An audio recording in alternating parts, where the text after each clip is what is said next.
मिलता जुलता है बाबू। संगीतकार हमारे शंकर सिंह जी और हमारे मित्रगण साथी सहयोगी अभय पांडे जी शिवाय कंपनी के मालिक, हमारे भाई सोना जी सीतामढ़ी से, हृदय राय जी, राजीव राय जी, सोनू जी, पिंटू प्रेमी जी, हमारे शिष्य रवि रसीला जी, अरे शीला जी, छोट भाई अपू सिंह जी और हमारे वही टीम शत्रुघ्न विकास, छोटू मियाँ वन पार्टी बा। तो आई आप सब ये गाना कर सुनी।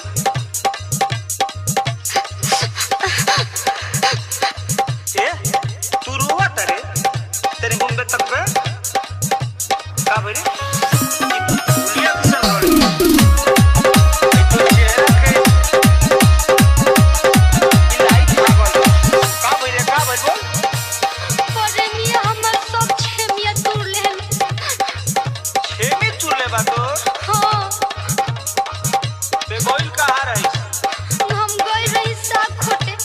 चुप, तोरा का कहे न रुपए हम देनी कि जाके अलुआ परवल किन ले, बाकी तोर तब मनबे ना, तो आदत शुरुए के बिगड़ल ह।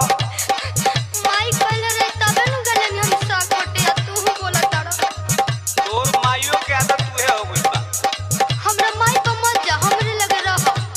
अच्छा ही बताओ का तोरा दागी कहां से लागल बे? घूम बे तनी पैसे लागल बाबे कपड़ा में दागी, पैसे लागल बाबे कपड़ा में दागी, पैसे लागल बाबे कपड़ा में दागी।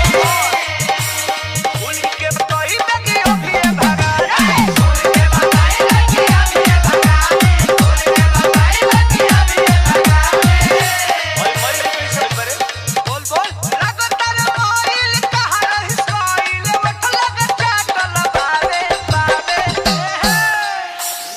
ऐसन बात नहीं थे, ई तो रोते रोते मुंह सूख गइल बा। रोवत रे, लगतर मोइल कहां रहिस कोइल मठ लग चाटल बाबे सबोधनी फाटल बाबे सबोधनी फाटल बाबे उसके काटल बाबे उसके काटल बाबे। तबे से मैं बतावत रही तारा के कि साग खोटे गले ही साग खोटे। तो हई कैसन हुलिया बना के आई बड़े जा तू। साग खोटे गए रही बाबा जी के खेत में। साग काट गए रे बाबा जी के खेत में, साग काट गए रे बाबा जी के खेत में। हरी पूरी बात जमीन पता ना रहे बाबू साहब देख लेते और देते में। बाबू साहब देख ले लेते और खेत में, बाबू साहब देख ले लेते और खेत में। रहे रही रन के ऐसी न तन के हमरो मिजाज कह कैला आगे का भइल बताओ तो? चमरा में छमड़ा